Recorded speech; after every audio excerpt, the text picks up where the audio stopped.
Šį robotą testuojame jau pusę sezono, taip pat galim padaryti tokį bendrą video apie jo tam tikrus sprendimus, jo šluotą, jo ratus. Tai visų pirma, robotas skirtas iki 30 arų vėjoms.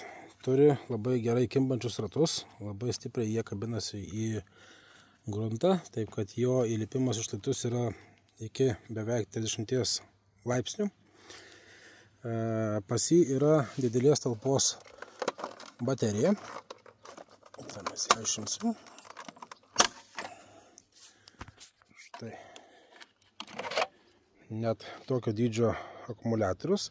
Su vienu akumuliatoriu jisai nupjauna iki 6-7 arų pas mus. Pas kitus gali nupjauti ir daugiau, nes viskas priklauso, kiek yra kliučių. Toliau. Turi jisai ir kamerą, ir lazerį, skenerį. Šita deka kilnojasi elektroniškai. Galim programėlę nurodyti, kokio aukščio pjauna. Lietaus daviklis čia nieko naujo. Ratai turbūt daugiausia kelinti tokia tema.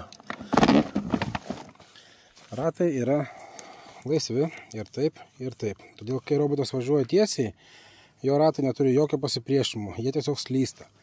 Nėra jokio vėlimo, nėra jokio stumdymo ir nieko čia nedaro. Toliau svarbi dalis yra jo, tai yra jo kėbulas yra laisvas nuo galinės pakabos.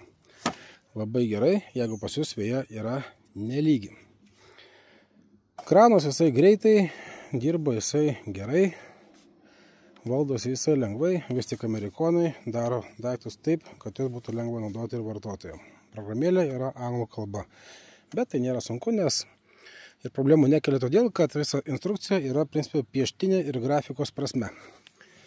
Krepšys nusiema, kasdien jo nenaudojame.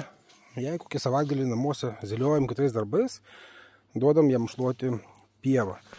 Šluoja puikiai, mažus oboliukus surenka, didelių ne. Daugmaž pusę krepšio prišlavęs, grįžta į stotelę ir mes jį išsivalome. Ką čia dar galim papasakoti? Galim papasakoti apie jo deką.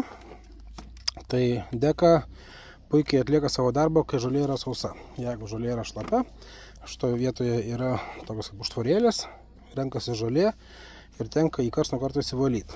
Ratai šiukšlių daug netraukia. Tikrai niekada per pusę metų nebuvo, kad jie būtų man užstrigę, nors važiuoja kartais ir per žolę. Ir ten yra juodžemė šiek tiek, važinėja ir per jį. Šiaip puikus robotas, labai inovatoriškas, labai atrodo kitaip negu visi, nebanalus, šviečia įdomiai jisai, žiūrisi labai įdomiai.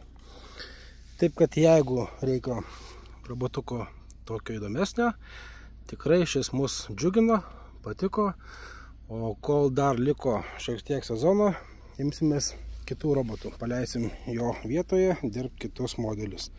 Nes mūsų darbas visų pirma yra kuo daugiau surinkti asmeninės patirties su robotais, kad galėtume tinkamai pakonsultuoti ir kuo labiau suteikti robotams kuo blogesnės sąlygas, kad mes žinotume jų, vadinkim, minusus arba kaip jie elgiasi probleminėse situacijose.